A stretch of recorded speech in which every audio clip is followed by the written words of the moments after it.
Hi, everyone. My name is Paul Augustiniak. My pronouns are he, him, and his. And I want to welcome you to International Survivor of Suicide Loss Day here in 2024, sponsored by AFSP, the American Foundation for Suicide Prevention.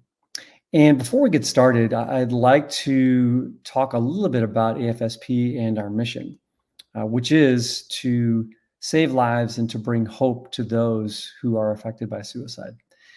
In supporting our mission, there are really four key things. Firstly, we are the largest private funding organization for suicide research in the world. Second, we advocate at both the local, state, and federal levels for policies that are smart about mental health and about suicide. Third, we educate. We want to let people know that if the more we teach and the more people learn about suicide and learn about uh, some of the warning signs and what to do if you know that someone's in crisis, the more we educate, the more that we can play a role in suicide prevention. And suicide is preventable. We have education programs for youth, whether they be middle school, high school, college, and also those over 18. So education we feel is very important. And then our fourth pillar supporting the mission is loss and healing. And that's one of the reasons that we're all here today for the International Survivor of Suicide Loss Day here in 2024. It's one of the components of our loss and healing mission. And we gather and we want to make certain that people know that uh, suicide loss is something that many of us share. When I introduce our panelists in a moment, we are all survivors of suicide loss. And today we want to recognize you, fellow loss survivors, supporters of those who may have lost someone to suicide, and want to let you know that there is hope available. We think hope is a verb, and we want to ensure that you know that there's hope available for you. If you'd like, there's a film also, or there are a number of films at afsp.org/Survivor Day. That's all one word. And those films can be viewed at your leisure. They identify and then show different folks, different people who are survivors of suicide loss, how they've been supported, some of the elements around their grief journey. So check that out at your leisure and let us know what you think. I'm going to now bring on the rest of our panelists and introduce them and let them talk a little bit about their suicide loss, the loss of their loved ones, and after that, really what we're gonna do today is we're gonna have a discussion. We're gonna talk a little bit about suicide loss. We're gonna talk a little bit about our healing journeys.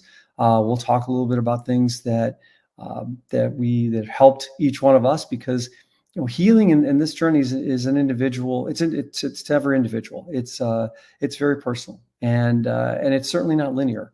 And we want people to know that healing at your own pace is and I think is very, very natural, and should be very, very comfortable for you. So I'm going to have our panelists introduce themselves, talk a little bit about the loved one that they've lost. And then from then on, we'll go further in the discussion. So I'm going to start off with Donna. Well, Donna, please introduce yourself and talk a little bit about your loved one. So hello there. My name is Donna Wolf. I am a board member of the Nebraska chapter of AFSP. I lost my son Zebulon March 1st of 2009 to suicide. He was 18 years old and he was a senior in school that year. My son truly struggled with his brain health. He had 4 attempts before his final death. We had him in counseling. We had him on medication, but my son truly would not help himself on his wellness journey. So as a mother who lost a son to suicide, it was very devastating to me. I have one older child, and I have been 15 years walking Turtle Island now without my son. I am Native American. I am an enrolled member of the Santee Sioux Nation here in Nebraska. And culturally, it was very difficult 15 years ago after the loss of my son. We have a ceremony in our culture called wiping of the tears. And I wasn't able to take part in that ceremony till 2 years ago.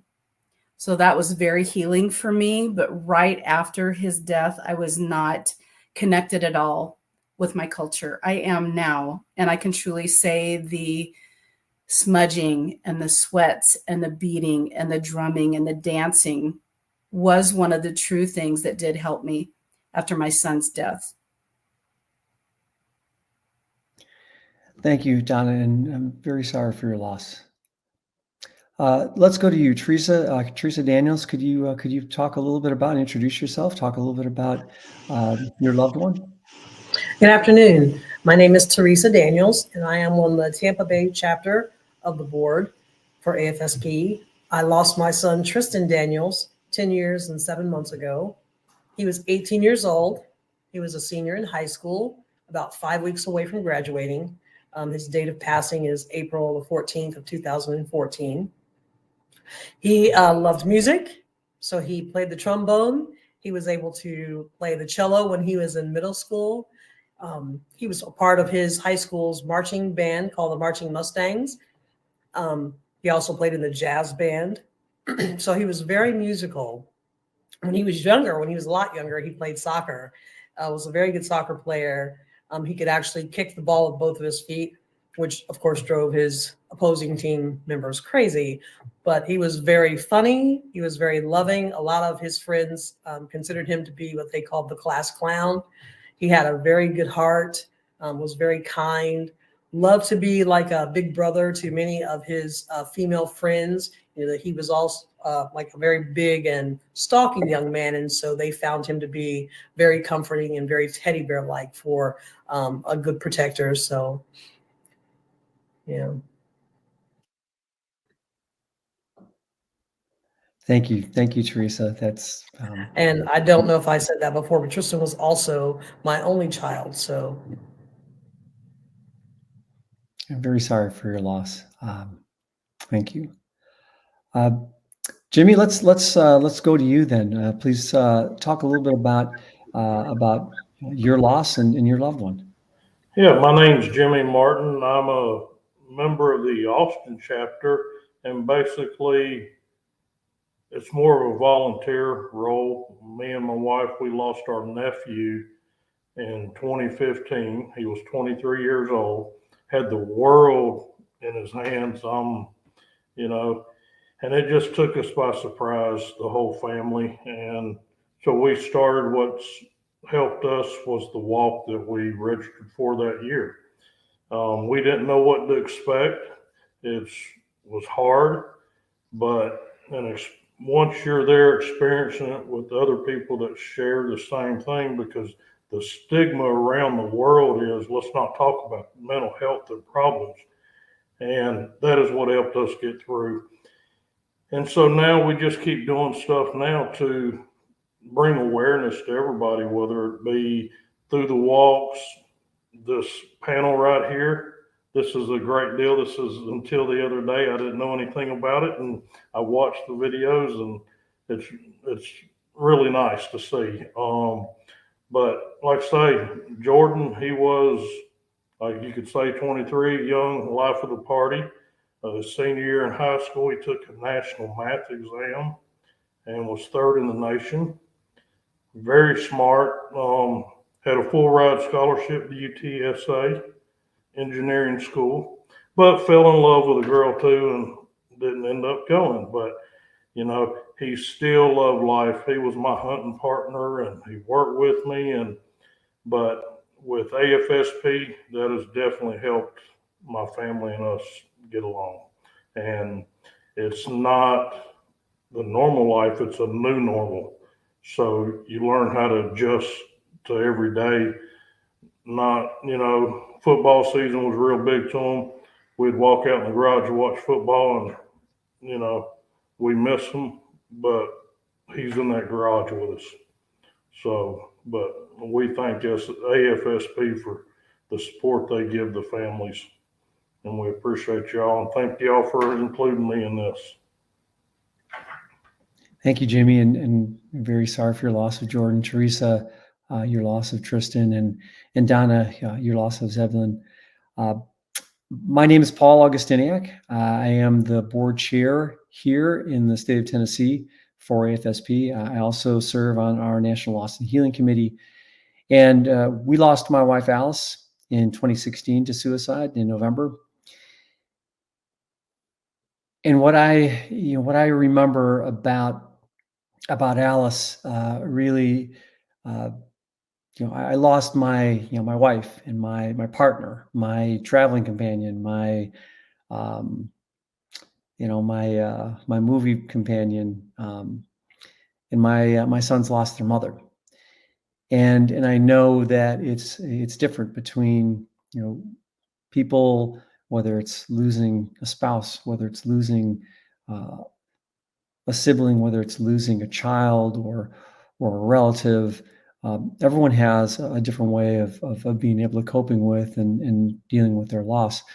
And Jimmy, like you, I went to my first walk in 2017, and I could remember that day because it took me about a half an hour to get out of the garage. I thought that it was going to be me and 50 people, and and I didn't know what to expect. And when I was getting closer to the walk site here in Nashville, I had noticed that the ramp was all backed up to get to the park where the walk was being held. And I'm thinking, great, I'm finally got the courage up to go there, and now there's a wreck. There's a wreck on the road, and I'm going to be late for this thing, and who knows if I'm going to go.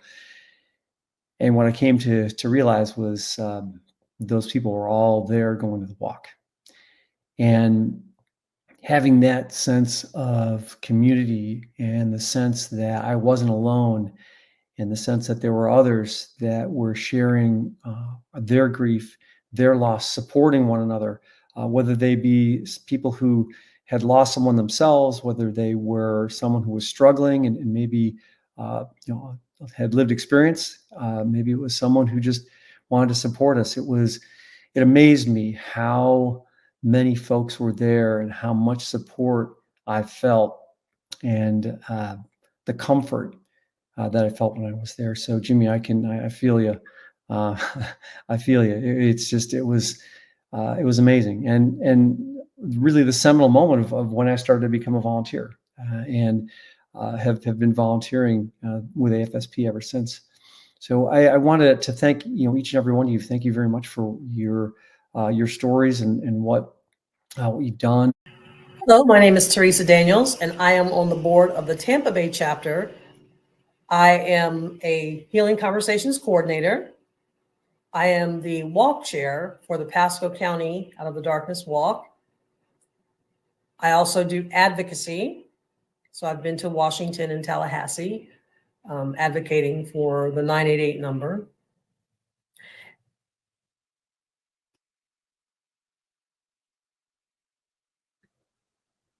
That's fantastic. No, I appreciate that. And Jimmy, how about you? Give us a little background on what you've your role at AFSP and some of the things that you do out there.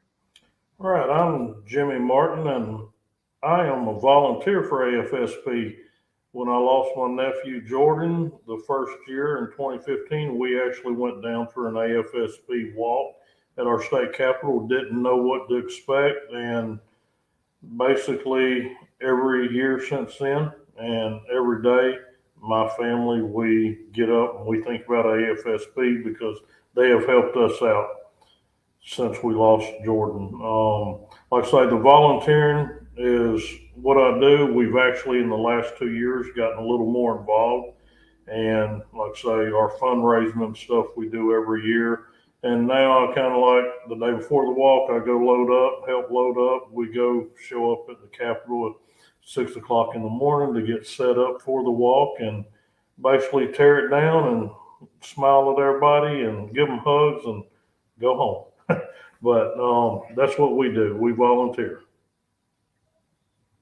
That's I'll show up at your walk, get a hug from you. That's great. And just to round it out, I'm my name's Paul Augustiniak, and I am the board chair here for the state of Tennessee for AFSP. I'm also a member of our National Loss and Healing Council, and I do some work with our Healing Conversations group. So Teresa, definitely, as it relates to Healing Conversations, that program's just it's amazing, and thank you for what you're doing and being able to represent the program in the way that you do. As I look at our panel and just think about the diversity of our panel here, there's from a cultural standpoint, I've come to learn a lot more about suicide in different cultures, and really, mental health in different cultures, and how it's treated, and I think it's important for everyone here, that's participating in the program today, to know that everyone's, not only is everyone's journey an individual journey and an individual to the person, but as a part of a unit, as a part of a culture, there's also, I think, some interesting nuance that is associated with the cultural diversity of how a culture deals with depression, how a culture deals with mental health, how different cultures deal with suicide.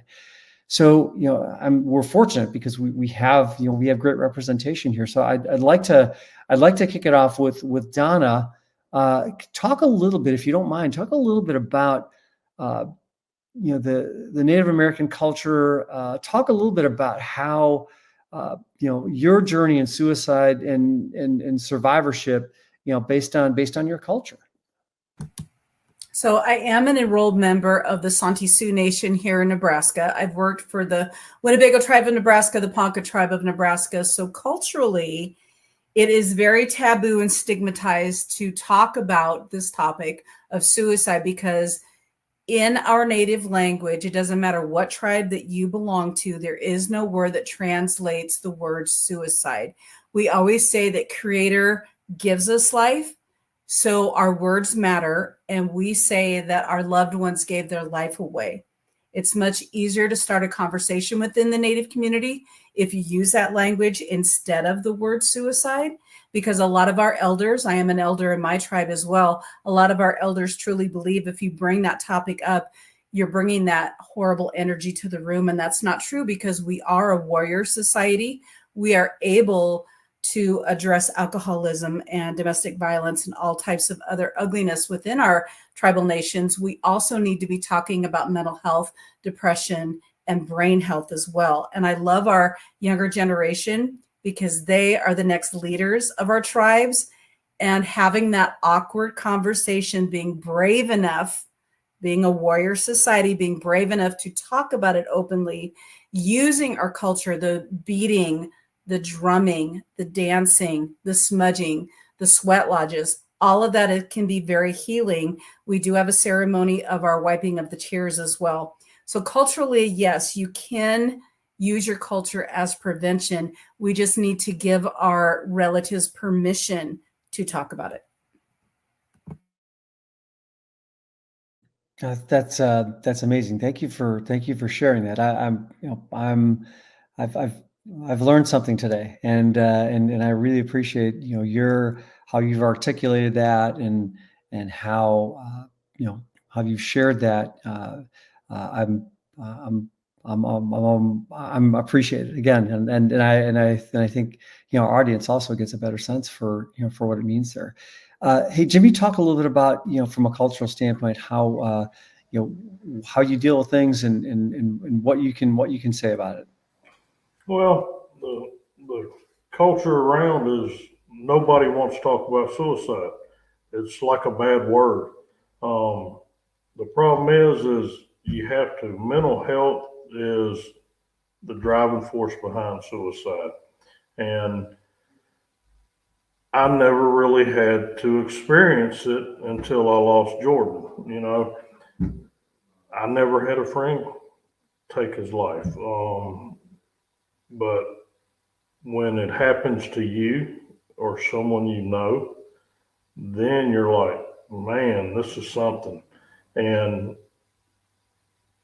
you have to stop and think, it's just not you it's affecting, it's everybody. My wife, my kids, you know, they were all family. It was my nephew, and it was hard for them. And, you know, somebody's got to stay on the tough side and, you know, try to keep things going. And it's hard because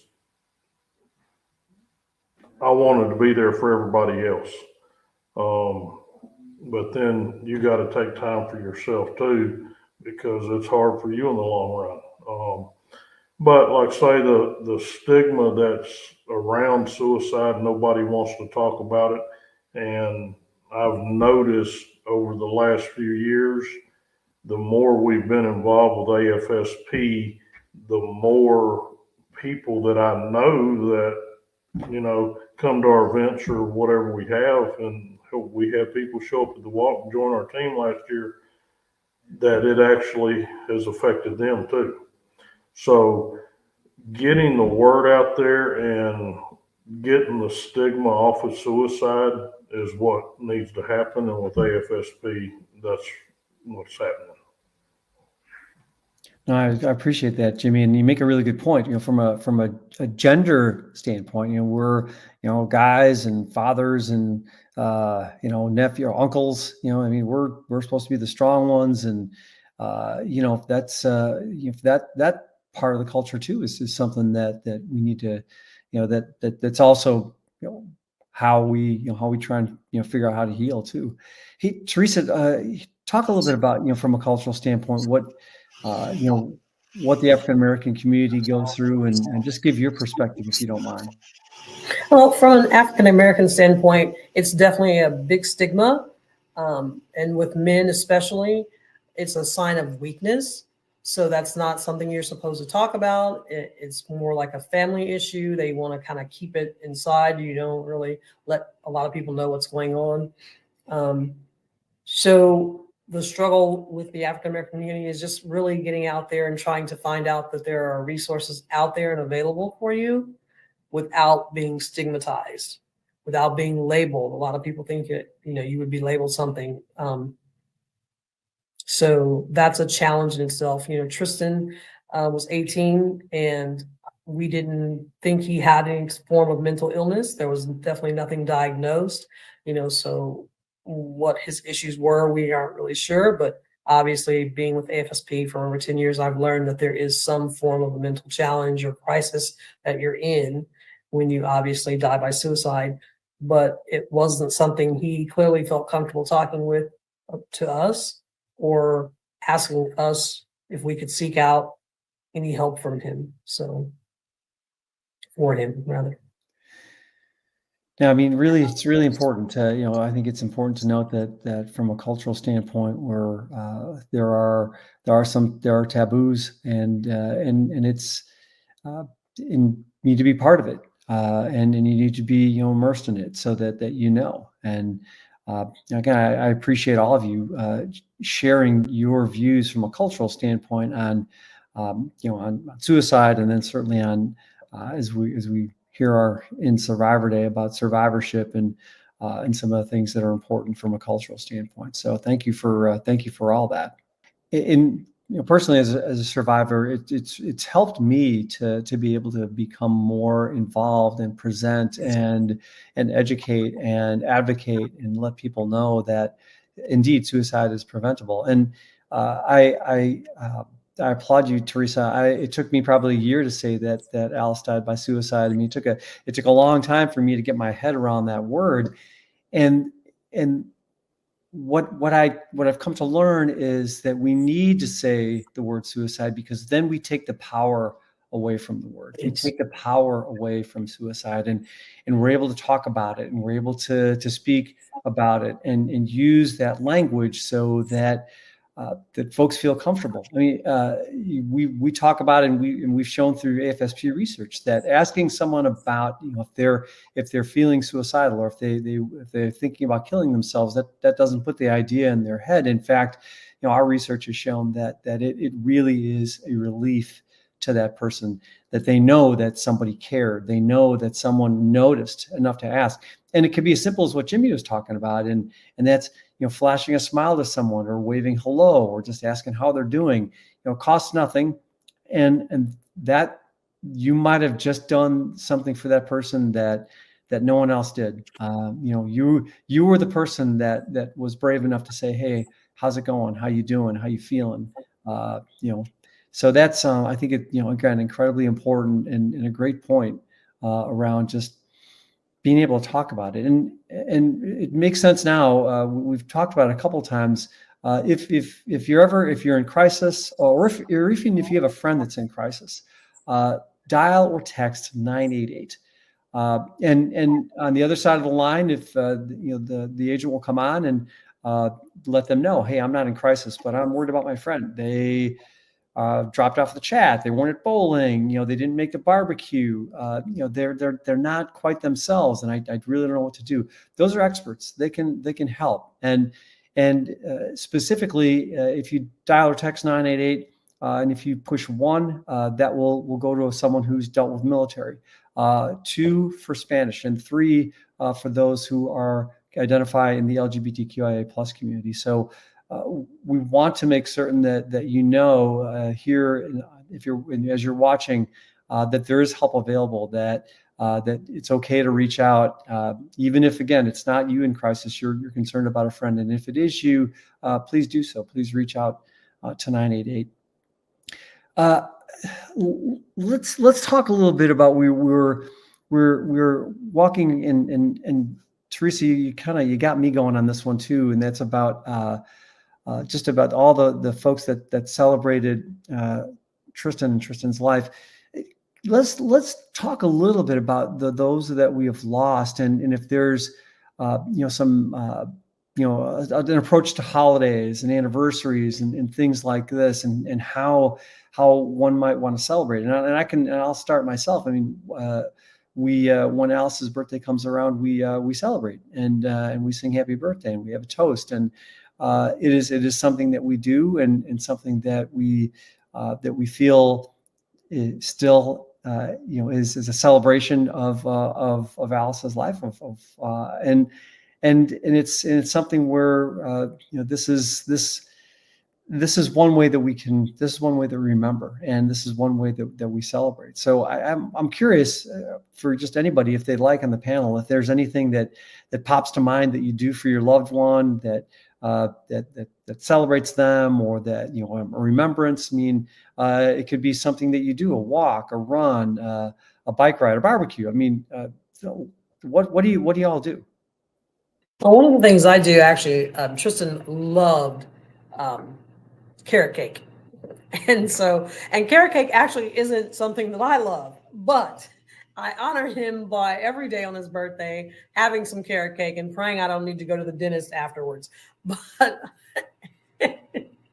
but he absolutely loved it. And so I always get a funny laugh, because I'm like, I'm only doing this for you, so that's kind of a private thing that I do on his birthday. But I usually also try to do something fun, or something that I think will make him laugh or make him feel proud, so I just try to honor him in those ways. My son Zebulon loved 4th of July. So every 4th of July, I'm always lighting off extra fireworks for him. And he had loved Superman, just loved him. And I still have his blanket that I keep in my car all the time. So when I'm outside, even at night on 4th of July, I have that blanket with me every time. And his favorite word was indubitably. He was like probably 4 years old, and he learned that word, and how his language was just off the charts. So I always use indubitably, and it just makes me smile. Think of my son. Well, my nephew Jordan, he was a Longhorn football fan, probably one of the biggest ones you'll see. Every Saturday game day, he was at the house. We were ready to watch football and stuff, but his biggest one was one of the biggest rivalries in the U.S., the Texas OU football, the shootout in Dallas. Well, he's always the first one there, and he's always the last one to leave, because normally ended up on the couch in there. And the the thing is, what's funny is that game starts at 11 in the morning. So, but we definitely come together. There's usually, I shut the road down. All my neighbors are invited. They've always come. We actually started 16 years ago, and in 2015, when we lost Jordan, that's when we started raising money. So all the neighbors come. We shut down the main road coming in our neighborhood. There are cars everywhere. There's usually 150, 200 people. We cook about 500, 400, maybe 500 pounds, maybe this year, of meat between brisket, chicken, and ribs, plus all the sides that go with it. And we watch football. We have a big barbecue pit with a big screen TV that sits out in the middle of the cul-de-sac. And people gather around there, and then in the garage itself, we just enjoy the day, and everybody knows why we do it. It's because Jordan, and we'll keep doing it. And I've already told my kids I'm getting older, and when I can't do it, they're going to have to take over the reins and keep it going. So that's amazing. That's a fantastic tradition, and just a great way to celebrate. One thing that I think is important for folks to know here, is we're all survivors, or we're supporting people we've lost to suicide, and it's been a while for all of us. I mean, we've all lost our loved ones over the course of time, and what do you, as you look back, I mean, what would now, what would you tell yourself at the start of your loss, your loss and your healing journey? I know there's folks that are out there today that, may have lost someone, very recently, or they may have lost someone 20 years ago. It doesn't matter the time wise, but when you think about what do you know now that you wish you knew then? What pops to mind, Donna? Let's get your opinion. One of the biggest things is give yourself grace. That entire first year, you're just a walking zombie. You're not even sure how you got to work. It's like, I know I drove to work and I worked, but I don't quite remember it. Give yourself grace. Don't beat yourself up, but you will. What did I say? What didn't I say? What did I do? What didn't I do? You have to go through that process. I've learned that through those support groups. You can't walk around your grief. You can't go under it. You can't go over it. You have to walk through it. A suicide death loss is so different than cancer, automobile accident, any other type of death. It's a totally different death to walk through. Please know that. Please know that you're not alone. There's a lot of other people that have been touched by this. And also, there's never one person or one thing to blame when there is a suicide death. Again, that person was struggling and they weren't able to help themselves. I've talked to tons of people with lived experience. I love that piece of AFSP also. They have lived experience voices, and those are so important. I myself have learned so much about depression and what that truly feels like, that deep, dark hole of depression. So again, people that are left behind, if it is very fresh for you, my heart goes out to you. Please know that you're not alone. Give yourself grace. We all grieve differently in our own way, in our own time. Please don't ever let anybody tell you should be over it by now. You should have gotten a headstone. You should be doing this. No, everyone grieves differently. Take it at your own pace. That's well said. And any other, Teresa or Jimmy, what's your advice? What would you think of?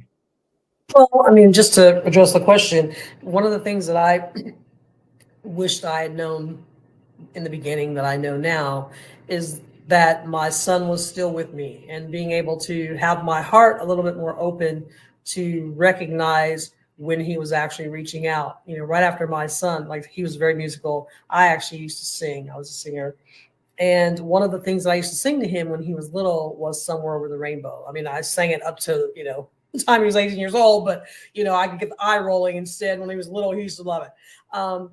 And once he passed away, I started hearing this song everywhere. And it affected me so much in a negative way where I would go off crying and just be in hysterics and couldn't believe that, why am I hearing this song? Instead of, as I've come, obviously 10 years now in my journey, that was him reaching out and letting me know, I'm here, I'm still here. And he knew that I would recognize that song, but I just couldn't see it through the grief, like you said, through all the trauma that I was in at the time for what it really was. So now I recognize it, and I wish I'd known that then. That's marvelous. Jimmy, anything? What do you think? What would you be telling yourself way back when Jordan passed? Well, could I have done something different?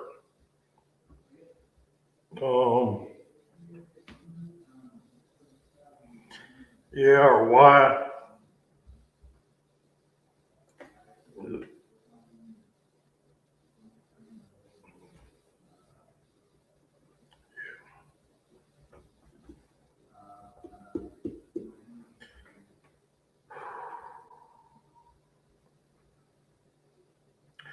Yeah.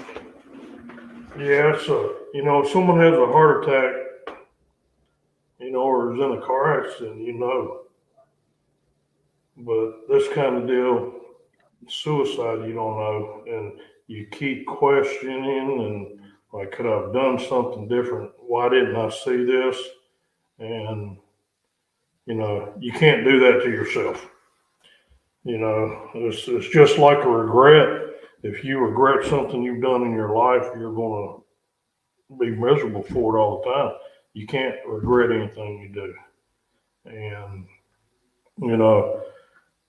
that's where I said it's a new norm. You got to create a new day and go on. The biggest thing you can do is remember your love for the person you lost, and don't let anybody forget them, and that's what we do.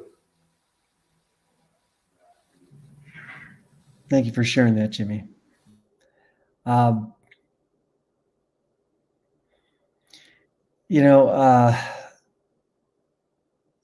I guess, and when you think about what if what do I know now that I would have known when we lost Alice all that time ago was just to be patient with myself, to be patient with the process, to know that